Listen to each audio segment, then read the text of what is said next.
दोस्तों, निर्मल सिंह फिर हाजिर है आपके प्रिय कार्यक्रम को लेकर के।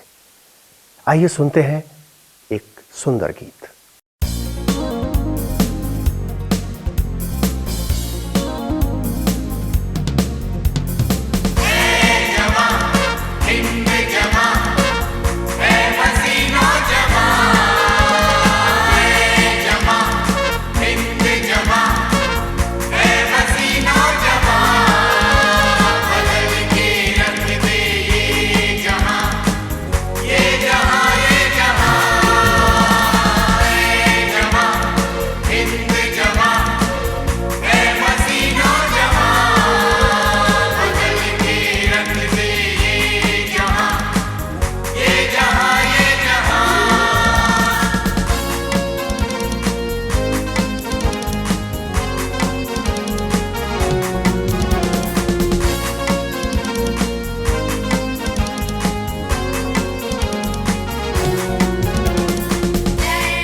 मित्रों, मेरे प्यारे बंधुओं, जिस देश में हम जन्म लेते हैं, जिस देश में हमारी परवरिश होती है, और आगे चलकर हम जिंदगी की जिम्मेदारियां संभालते हैं, उस देश के हम नागरिक कहलाते हैं। हमारा परिचय मात्र हमारे आइडेंटिटी कार्ड से नहीं होता, बल्कि हमारे व्यवहार से होता है, हमारे आचरण से होता है। अंग्रेजी में एक बहुत ही खूबसूरत कहावत है कि if you are true to yourself you are true to others. अगर आप अपने आप से सच्चे हैं तो आप दूसरों से भी सच्चे हैं। जब हम अंतर आत्मा की व्यवस्था से चलते हैं तो हमें बहुत सुकून मिलता है। हमें अपने पर गर्व होता है, अपने देश पर गर्व होता है, जहां हम जी रहे हैं, जहां हम सांस ले रहे हैं। आइए सुनते हैं हैरिस वॉल्टर साहब के क्या विचार हैं इस कथन पर। विषय वस्तु पर आने से पहले मैं आप सबका इस सभा में स्वागत करता हूं और मैं आपके समक्ष, और मुझे विश्वास है कि आप मेरे समक्ष हैं, इसलिए प्रभु यीशु मसीह की उन तमाम शुभकामनाओं को मैं आपके सामने रखता हूं। एक ऐसा चिंतन का विषय जिसने हर युग में लोगों को व्यथित किया है। यदि हम इतिहास पर एक विहंगम दृष्टि डालें, किसी भी देश के इतिहास को अगर हम उठाकर देख लें, उस देश की समृद्धि, उस देश की उन्नति या उस देश की अवनति वहाँ के शासकों और नागरिकों पर आधारित रही है। एक देश की पहचान उसकी सांसारिक उन्नति से जितनी नहीं होती, उससे कहीं ज़्यादा वहाँ के नागरिकों के जीवन शैली से होती है, उनके सोच विचार से होती है, और उससे कहीं बढ़कर ईश्वर के साथ उनके जो संबंध होते हैं उससे होती है। पश्चिम भले ही पूर्व की कितनी भी आलोचना क्यों ना करे, वो हमसे क्यों ना कहें कि हम उन्नति के मार्ग पर अभी बहुत पीछे हैं, परंतु पश्चिम पूर्व की आलोचना उसके धार्मिक क्षेत्र को लेकर, उसकी सामाजिक स्थिति को लेकर, उसके आध्यात्मिक क्षेत्र को लेकर कभी नहीं कर सकता। हाँ, ज़रूर मैं और आप चांद और सितारों पर नहीं पहुंचे हैं, परंतु हमारी पहुंच उस परम ईश्वर तक अवश्य है। आज भी हमारे देश में धार्मिकता पाई जाती है, नैतिकता स्पष्ट रीति से दिखाई देती है, सौहार्द की जो भावना है थोड़ी देर के लिए अवश्य ही दंगे फसादों से टूट जाती है, लेकिन चकनाचूर नहीं होती, फिर से उभर कर वो सामने आती है। एक बात से शायद आप भी सहमत हों कि व्यक्ति पैदाइश से एक धर्म का मानने वाला हो जाता है। बच्चा जिस परिवार में जन्म लेता है, वो परिवार जिस धर्म को मानता है, उस धर्म की शिक्षाएं उस बच्चे के जीवन के कोरे कागज पर लिख दी जाती हैं। वो जैसे जैसे आगे बढ़ता है अपने ईश्वर को समझने और जानने का प्रयास करता है। लेकिन जहां तक नागरिकता का प्रश्न है, तो एक व्यक्ति को अपने देश की नागरिकता जन्म के साथ मिलती है। व्यक्ति जिस भी देश में जन्म लेता है वो उसका नागरिक बन जाता है। बहुत बार मैं और आप धर्म को और देश को या धार्मिक शिक्षा को और नागरिकता को अलग अलग रखने की और अलग अलग परिभाषित करने की कोशिश करते हैं। परंतु मैं सोचता हूं कि नागरिकता में और धार्मिकता में अंतर कहीं पर भी नहीं है। एक दुराचारी व्यक्ति भी इस देश का नागरिक है, एक ज्ञानवान भी इस देश का नागरिक है, एक अधर्मी भी इस देश का नागरिक है, एक धार्मिक व्यक्ति भी इस देश का नागरिक है। अंतर कहां मुझको और आपको दिखाई देता है? एक ज्ञानी के कर्म में और अज्ञानी के कर्म में बड़ा अंतर होता है। एक अधर्मी व्यक्ति के व्यवहार में और एक धार्मिक व्यक्ति के व्यवहार में एक विशाल अंतर में और आप देख सकते हैं। और ना केवल इससे उनके आध्यात्मिक जीवन की व्याख्या मुझको और आपको मिलती है, परंतु ये भी ज्ञान हो जाता है कि ये किस प्रकार का नागरिक है। और जैसा कि मैंने पहले कहा, एक देश की पहचान उसके नागरिकों के द्वारा होती है। पवित्र बाइबल में ना केवल धार्मिक शिक्षाएं ही दी गई हैं, और बहुत से लोगों का ये एक भ्रम है कि मसीही धर्म केवल धार्मिक बातों की ही चर्चा करता है। मसीही विश्वास का अर्थ केवल अंतर आत्मा से ही संबद्ध है। लेकिन आज हम कुछ उन बातों पर विचार करेंगे जो हमारी नागरिकता को भी परिभाषित करते हैं। वो धार्मिक शिक्षाएं जो केवल धार्मिक स्थलों तक सीमित में और आप समझते हैं, वो उतनी सीमित नहीं है। परंतु धर्म और विशेष तौर से हम जब मसीही धर्म की बात करते हैं तो ये एक व्यवहार है जो प्रतिदिन जिया जाता है। केवल प्रार्थना करना, पवित्र बाइबल को पढ़ना, उपवास रखना या धार्मिक कर्मकांड को पूरा करना मसीहत नहीं है। ये मसीही धर्म की गहराई को नहीं समझाता। परंतु एक अच्छा मसीही, एक अच्छा नागरिक भी हो, यह भी बहुत जरूरी है। वरन मैं तो यह कहता हूं कि एक धार्मिक व्यक्ति ही एक सबसे अच्छा नागरिक होता है, क्योंकि उसके अंतर आत्मा में ही वो विधि और विधान पूरे करने की भावना पाई जाती है। अब जब मैं और आप विधि और विधान पर चर्चा करते हैं तो ये विधान दो प्रकार का होता है।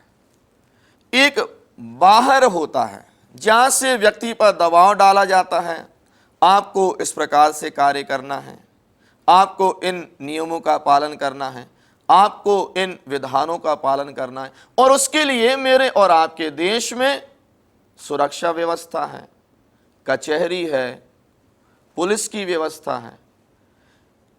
एक दूसरी व्यवस्था है जिसे हम कहते हैं अंतर आत्मा की व्यवस्था। व्यक्ति जब अंतर आत्मा से ही भारतीय होता है, उसकी मानसिकता ही भारतीय होती है, और ये अंतर आत्मा और उसकी मानसिकता जब धर्म और ईश्वर से जुड़ जाती है तो वो संपूर्ण रूप से शुद्ध और स्वच्छ हो जाती है। और ऐसे व्यक्ति को दबाव नहीं डालना पड़ता है कि आप विधि का पालन करें, आप नियमों का पालन करें। अगर एक साधारण सी बात मैं और आप ले लें कि हमारे देश का कानून है कि हमें सड़क पर बाएं हाथ से चलना चाहिए। अब लोग एक नागरिक के बतौर इन नियमों का तोड़ना बहुत सहज समझते हैं। और जो लोग बाहर नियम और व्यवस्था से चलाए जाते हैं, उनका ध्यान पुलिस पर और ट्रैफिक पुलिस पर लगा रहता है, कहीं वो व्यक्ति देख तो नहीं रहा। और अगर नहीं देख रहा तो वो सोचते हैं कि एक अवसर मिल गया है नियम को तोड़ने का। लेकिन वो लोग जो अंतर आत्मा की व्यवस्था से चलते हैं, उनके सामने चाहे पुलिस हो या ना हो, वो अपने उसी निर्दिष्ट पथ पर चलते हैं जिसे हम अपने देश का कानून कहते हैं। नागरिक के कर्तव्यों का कुछ उल्लेख पवित्र बाइबल में किया गया है और नए नियम के एक पत्री जिसे हम रोमियो की पत्री कहते हैं, उसके 13वें अध्याय में इस प्रकार लिखा है, पहले पद और दूसरे पद में, प्रत्येक व्यक्ति शासन के अधिकारियों के अधीन रहे। कोई अधिकार ऐसा नहीं जो परमेश्वर की ओर से ना हो, और वर्तमान अधिकारियों की व्यवस्था परमेश्वर के द्वारा हुई है। शासक वर्ग अच्छे काम करने वालों के लिए नहीं, किंतु कुकर्मियों के लिए भय का कारण है।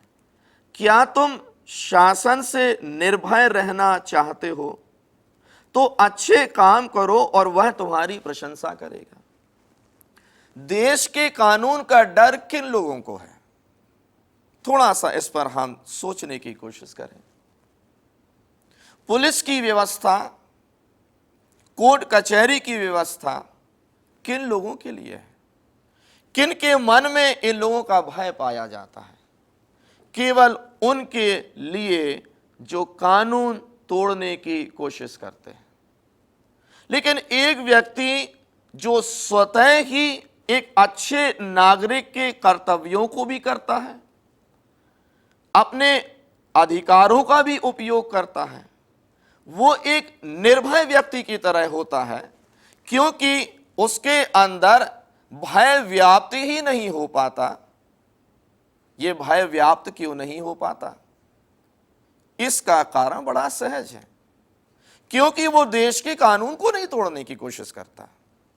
वो अगर ट्रेन में टिकट चेक करने वाला टिकट चेकर नहीं है, परंतु ना भी हो, वो व्यक्ति टिकट को खरीदता है और यात्रा करता है। कुछ बातें और इस बात में कही गई हैं जो मुझको और आपको एक अच्छे नागरिक की तरह पूरी करनी चाहिए। वो 7वें पद में है, जिसका जो हक है वह उसे दो, जिसे कर देना चाहिए उसे कर दो, जिसे चुंगी देना चाहिए उसे चुंगी दो, जिससे भय मानना चाहिए उसका भय मानो, जिसका सम्मान करना चाहिए उसका सम्मान करो। एक नागरिक का जो परम कर्तव्य है कि ना केवल वो अपने अधिकारों का ही उपयोग करे, परंतु वो अपने कर्तव्यों को भी पूरा करे। बहुत बार व्यक्ति का ध्यान अपने अधिकार पर होता है। एक नागरिक के बतौर मेरे अधिकार ये हैं और उन अधिकारों का उपयोग करना मेरा कर्तव्य है। और अधिकार के लिए व्यक्ति लड़ता है, जुलूस निकालता है, बहुत बार तोड़फोड़ भी करता है, परंतु कर्तव्य की बात जहां पर आती है कि अगर हमें 8 घंटे ड्यूटी करनी है, तब हमें कोई देख रहा है या नहीं देख रहा है, हमें तो उन 8 घंटों में ईमानदारी के साथ अपने कार्य को करना है। अब ये सत्य का प्रभाव जो है वो जीवन पर दिखाई देता है। प्रभु यीशु मसीह ने कहा कि जीवन मार्ग और सत्य में ही हूं। परमेश्वर ही एकमात्र सत्य है। अब अगर मैं कहूं कि मेरा ईश्वर के साथ में संबंध है, मैं उस ईश्वर के सानिध्य में रहता हूं जो सत्य है। अब वो सत्य जो है मेरे व्यवहार में प्रकट तो होना चाहिए। जब मेरा और आपका देश स्वतंत्र हुआ इंग्लैंड में एक पुलिस अधिकारी ने अपने अनुभवों को लिखते हुए एक बात को कहा कि हम बाइबल में यह पढ़ते हैं कि प्रभु यीशु मसीह ने कहा सत्य मैं हूं। वो अपनी किताब में लिखता है कि गांधी जी में गो कि वो एक राजनेता थे, उनमें सत्य पाया जाता था। और वो लिखता है कि जब हम गांधी जी के पास में जाते थे और कहते थे कि गांधी जी आपकी अगली सभा कहाँ होगी और कब होगी, तो गांधी जी उसे बतला देते थे हमारी अगली सभा उस स्थल पर होगी और इतने बजे होगी।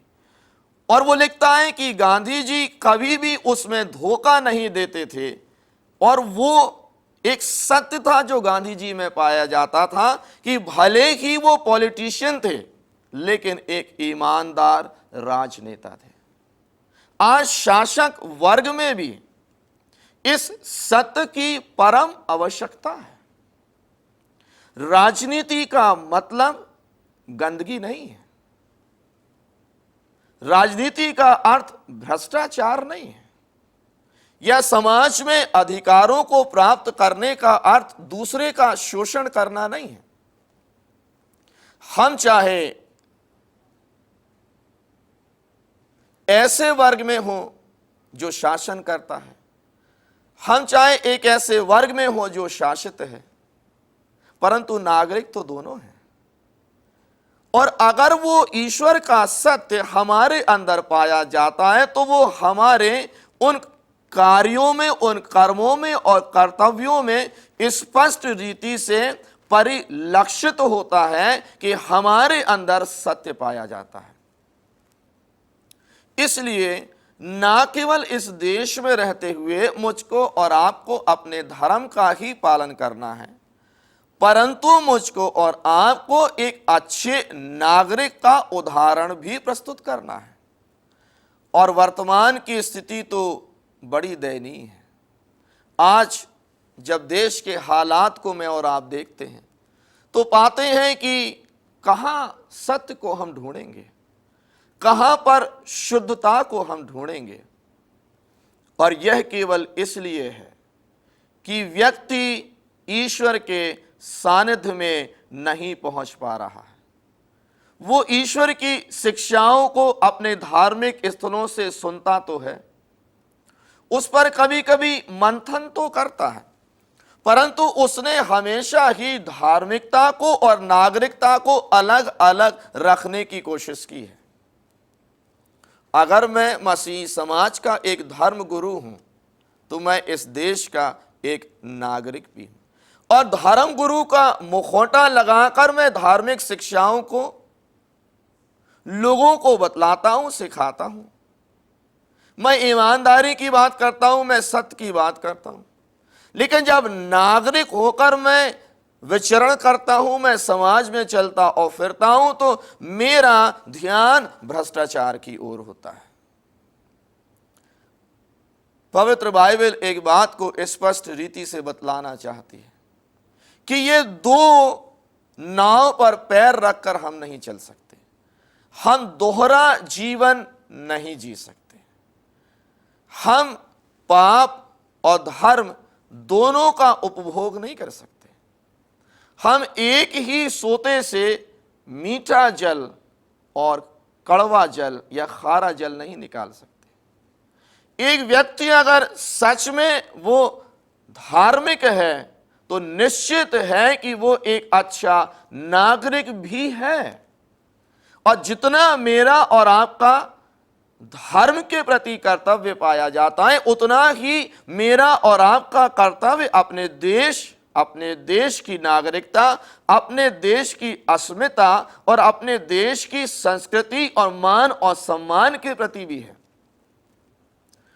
जिस देश का नागरिक ईमानदार होता है उस देश का पतन कभी नहीं हो सकता। जिस देश का नागरिक ईश्वर के साथ जुड़ा होता है उस देश में थोड़ी देर के लिए अगर भ्रष्टाचार का बोलबाला हो भी जाए, परंतु बहुत देर तक वो जीवित नहीं रह सकता। जिस देश का नागरिक ईमानदारी के साथ कार्य करता है, उसका कर्म, उसकी मेहनत, उसकी लगन अपने देश को विश्व की ऊंचाई पर पहुंचा देती है। और आज मैं और आप अपने देश को एक अच्छे नागरिक, एक अच्छे धार्मिक व्यक्ति के रूप में बहुत ऊपर पहुंचा सकते हैं। मेरे और आपके देश का मान और सम्मान मेरा और आपका मान और सम्मान है। मेरे और आपके देश की अस्मिता आज मेरे और आपके पास है। केवल धार्मिक स्थलों में पूजा अर्चना करना और धर्म की दुहाई देना, परंतु वहां से बाहर निकलते ही एक अच्छे नागरिक की तरह जीवन व्यतीत ना करना सबसे बड़ा पाप है। इसलिए मैंने पहले कहा कि मसीहत एक धर्म नहीं, परंतु एक व्यवहार है जो एक नागरिक के रूप में जिया जाता है और लोग देख सकते हैं। प्रभु आपको इस पर सोचने के लिए और बुद्धि और ज्ञान दे। आशा है कि हमारा कार्यक्रम धीरे धीरे आपकी उम्मीदों पर खरा उतर रहा है। आप अपना सुझाव लिखना ना भूलें। हमारा पता है Satyapath, video department, mid India Christian mission, Damoh, Madhya Pradesh 470661।